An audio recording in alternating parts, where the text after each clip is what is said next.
Ok, gente. Nessa terceira parte, a gente vai ver a respiração celular e, obviamente, no caso, a mitocôndria. Então, nessa parte da aula e na próxima, nós vamos falar sobre metabolismo energético, nas transformações que levam à utilização e produção de energia numa célula, seja ela animal, vegetal ou qualquer tipo de célula eucariótica. Então, afinal, né, o que é energia quando a gente fala isso em seres vivos? A energia, no caso de seres vivos, ela vai ser utilizada principalmente na forma de uma molécula específica, que é o ATP. Então, nós iremos utilizar macronutrientes, compostos orgânicos, principalmente carboidratos e lipídios, e eles, embora sejam moléculas altamente energéticas, nós não conseguimos utilizar essas moléculas como energia. Então, o que é que nós fazemos?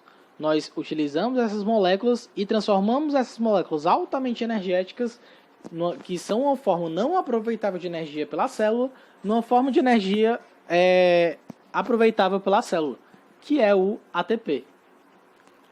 Então, resumidamente, qual é a função da mitocôndria, que é a organela que realiza isso? A organela que está envolvida na produção de energia dentro de uma célula eucariótica. Então, a função da mitocôndria é transformar aquilo que nós comemos em uma forma utilizável de energia pela célula. E essa energia utilizável pela célula é uma molécula chamada de ATP, ou adenosina trifosfato, ou trifosfato de adenosina, que é um nucleotídeo. Vocês podem ver aqui a base nitrogenada de adenina, o carboidrato e aqui os fosfatos. Então, toda vida que vocês ouvirem falar de ATP, tenham em mente a seguinte coisa. Estamos falando de energia e todos os processos de produção de energia levam à produção de ATP. Então, quem é responsável por essa transformação é a mitocôndria. E a mitocôndria ela tem algumas características muito importantes. Então, ela é essa organela aqui, que tem formato de feijão. E quando nós vemos a mitocôndria, ela tem duas membranas. Uma membrana externa e uma membrana interna. E essa membrana interna da mitocôndria tem uma série de dobras. E onde há essas dobras, nós chamamos de cristas mitocondriais. E dentro da mitocôndria, né, no caso, que é aqui essa parte que eu estou mostrando, é o que nós chamamos de matriz mitocondrial, que é uma solução bem parecida com o citosol, mas assim, como qualquer organela, nessa solução vão ter as enzimas características daquela determinada organela. Então vão ter as enzimas responsáveis por realizar essas reações de transformação de energia. E além disso vão ter ribossomos e DNA. A mitocôndria ela é uma organela que tem um DNA próprio, que é um DNA circular. Então, essa estrutura aqui, onde está o DNA circular, onde estão os ribossomos e onde tem essa solução aquosa, que tem as enzimas que realizam as transformações energéticas, nós chamamos esse compartimento aqui de matriz mitocondrial, enquanto a membrana interna, onde tem essas dobras, nós chamamos de cristas mitocondriais. E aqui a membrana externa nós só chamamos de membrana externa. Então nós podemos ver numa mitocôndria, principalmente o que aqui nós iremos ver na outra estrutura dela, as dobras da membrana interna, ou convoluções. Então, algumas características sobre a mitocôndria, antes da gente entrar no mecanismo molecular de como acontece a transformação de energia. Então, as mitocôndrias e os cloroplastos são organelas que convertem energia em formas que a célula consegue utilizar para realizar trabalho. Então, da mesma forma que lá na física nós dizemos que trabalho é a utilização da energia, aqui vai ser a mesma coisa. Então, o que é realizar trabalho no contexto de uma célula? É realizar transporte de moléculas, é realizar contração muscular, é sintetizar proteínas e por aí vai. Então, como se dá a distribuição das mitocôndrias? As mitocôndrias elas só estão presentes em organismos eucariontes. Elas não estão presentes em bactérias e arqueias. E, para repetir, a relação estrutura-função. o número de mitocôndrias em uma célula está correlacionado com a sua atividade metabólica. Então, células que exercem maior atividade metabólica terão um maior número de mitocôndrias. Então, por exemplo, eu cito o músculo esquelético. O músculo esquelético são uma das células que tem mais mitocôndrias no nosso corpo. Não só o músculo esquelético, como também o músculo cardíaco. São células que estão constantemente tendo que produzir ATP para realizar trabalho. Entretanto, eu queria fazer aqui uma observação que, embora todos os organismos eucariontes possuam mitocôndrias, existem algumas células nesses organismos eucariontes que não possuem. Como no nosso caso, as nossas hemácias, nossas células que transportam oxigênio, nossas células sanguíneas, elas não possuem mitocôndria. E qual a constituição da matriz mitocondrial? Nós já falamos. É nela que vão ficar as enzimas que realizam as transformações energéticas, os ribossomos e o DNA mitocondrial. E além disso, a mitocôndria é uma organela semi-autossuficiente. O que significa isso é que, embora ela tenha um DNA próprio, que codifique proteínas da própria mitocôndria, ela não utiliza apenas as proteínas codificadas a partir desse DNA mitocondrial. Ela também precisa de proteínas codificadas a partir do DNA nuclear, que nós chamamos de DNA genômico. E o fato da mitocôndria ter essa membrana interna com várias dobras, isso permite uma eficiência na produção de energia, na produção de ATP. Por quê? Porque a produção de ATP ela vai ocorrer principalmente em proteínas presentes nessas membranas internas. Então, quanto uma maior área de membrana interna nós tivermos, maior vai ser a produção de ATP nas mitocôndrias. Então, isso aqui só para introduzir para vocês o conceito de metabolismo rapidamente. Então, o metabolismo nada mais é do que o conjunto de todas as reações químicas que ocorrem nos seres vivos e as reações metabólicas podem ser divididas em dois tipos gerais de reações. Reações que nós chamamos de anabólicas e reações que nós chamamos de catabólicas ou catabolismo. O que são as reações catabólicas? São reações de degradação, são reações de quebra. Então, nós pegamos nutrientes energéticos, como é o caso daqueles que eu já falei, os macronutrientes, carboidratos, gorduras e proteínas, e por uma série de reações enzimáticas, nós vamos degradar esses nutrientes em produtos finais sem energia, como é o caso do gás carbônico, da água e da amônia. Então, as reações catabólicas degradam os nutrientes energéticos nas suas unidades menores. Então, degradam polissacarídeos em monossacarídeos e monossacarídeos em produtos finais sem energia, como é o caso de CO2 e água, e também degradam gorduras e proteínas até esses produtos finais sem energia. E para onde é que vai essa energia, já que os nutrientes eram altamente energéticos e eles geram produtos finais sem energia? Justamente essa energia ela é aproveitada. Então, a partir dessa energia contida nos nutrientes energéticos, essas reações enzimáticas elas conseguem aproveitá-la. De que forma? Gerando essas moléculas aqui, principalmente ATP e esses NADH, NADPH e FADH2. O que diabo é isso? São moléculas que transportam elétrons. Que elétrons? Elétrons altamente energéticos que vieram desses nutrientes aqui quando eles foram degradados. Então, à medida que esses nutrientes são degradados em reações de oxidação, ou seja, reações de perda de elétrons, esses elétrons têm que ir para algum lugar. E quem é esse lugar? Essas moléculas, NAD, NADP e FAD. E além disso também é principalmente gerado ATP. Então, a maior parte da energia desses nutrientes vai para essas moléculas aqui. Já as reações anabólicas é o contrário. São reações de produção de moléculas grandes a partir das suas moléculas precursoras. Então, são reações de síntese de proteínas a partir de aminoácidos, reações de síntese de polissacarídeos a partir de monossacarídeos, reações de síntese de nucleotídeos a partir de bases nitrogenadas e síntese de ácidos nucleicos, consequentemente, e reações de síntese de lipídios mais complexos, como triglicerídeos ou colesterol ou fosfolipídios, a partir de ácidos graxos. E para que isso aconteça, é necessário energia. E de onde é que vem essa energia? A partir disso aqui que foi gerado no catabolismo. Tanto o ATP quanto os carreadores de elétrons. Então, eles que fornecem a energia, tanto o ATP quanto os carreadores de elétrons, para direcionar essas reações anabólicas. Então, basicamente, as reações catabólicas ocorrem para liberar, para produzir energia que vai ser utilizada pelas reações anabólicas. Então, a nossa energia, ou seja, o ATP, ela é produzida mediante reações catabólicas, como é o caso da respiração celular que nós iremos falar. Então, como é que a célula realiza transformações de energia?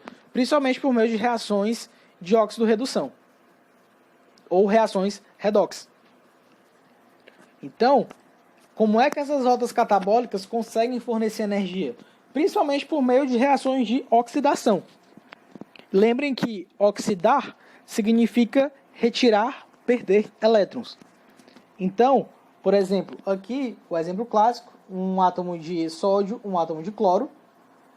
O átomo de sódio, ele é oxidado formando o cátion sódio. Então, se ele é oxidado, ele perde elétrons. E o cloro, ele é reduzido, ganhando esse elétron do sódio, formando o ânion cloreto, ou Cl-. Isso é um exemplo bem básico de reação de oxidação e redução. Mas aqui está um exemplo mais biológico, que é o quê? A oxidação, do lactato a piruvato. Quando nós estamos falando de sistemas biológicos, as reações de oxidação, elas ocorrem como? Mediante a perda de elétrons, obviamente, mas além dos elétrons, também são perdidos hidrogênios. Então, toda vida que eu falar para vocês que uma determinada molécula foi oxidada, vocês têm que ter em mente que ela perdeu o quê? Ela perdeu elétrons e perdeu hidrogênios. Então, vejam aqui. O lactato ele vai ser oxidado a piruvato. O que é que vai acontecer? Ele vai perder 2 elétrons e 2 hidrogênios. Eis o piruvato, que nada mais é do que a molécula de lactato oxidada, com elétrons a menos. Então, essas reações de oxidação, elas permitem que elétrons altamente energéticos sejam retirados dos macronutrientes e são esses elétrons energéticos que vão permitir a produção de ATP. Então, aqui está o exemplo clássico, que é a oxidação da glicose, que é a nossa principal forma de produção de ATP. Então, a respiração celular, ela realiza a oxidação da glicose, utilizando para isso o oxigênio. Então, isso aqui é a equação da respiração celular na forma resumida. Elétrons vão ser retirados da glicose e transferidos para a molécula de oxigênio. E à medida que isso acontece, é produzido energia e é produzido como coprodutos, como resíduo, moléculas de água e moléculas de gás carbônico. Então, isso aqui é uma visão geral da respiração celular, já que nós não temos tempo aqui de adentrar nos passos mais específicos. Então, a respiração celular, que é o principal tipo de rota catabólica realizada pela mitocôndria, ela vai consistir de 3 etapas. A primeira etapa é a glicólise, que ela não ocorre na mitocôndria. Lembrem-se disso, ela não ocorre na mitocôndria, ela ocorre no citoplasma, que é quando a glicose começa a ser oxidada. Já as outras fases da respiração celular, elas ocorrem na mitocôndria, que é essa segunda etapa, que é a oxidação do piruvato, o ciclo do ácido cítrico ou o ciclo de Krebs e a fosforilação oxidativa. Então, eu vou explicar aqui de forma bem resumida como acontece esse processo. Tudo começa aqui, na glicólise. A glicose que a gente obtém a partir da alimentação, nós iremos utilizar essa glicose para produzir ATP. Então, o que é que essa glicólise faz? Ela oxida a glicose, ou seja, ela retira elétrons altamente energéticos dessa molécula altamente energética que é a glicose. E para onde é que são transferidos esses elétrons da glicose? Para um carreador de elétron, que nós chamamos de NAD. Então, assim que a glicose ela é oxidada gerando duas moléculas de piruvato. Como ela foi oxidada, ela perdeu o elétron. O elétron tem que ir para algum lugar. Para onde é que ele foi? Ele foi transferido da glicose para o NAD, formando 2 NADH. Ou seja, cada NADH desse tem 2 elétrons que vieram a partir da molécula de glicose. Beleza. O piruvato, ele entra na mitocôndria e ele vai ser oxidado. Se ele vai ser oxidado, ele vai perder elétrons. Da mesma forma, se ele perde elétron, o elétron tem que ir para algum lugar. Quem que carrega esses elétrons altamente energéticos? Outra molécula de NAD. Então são gerados mais 2 NADs.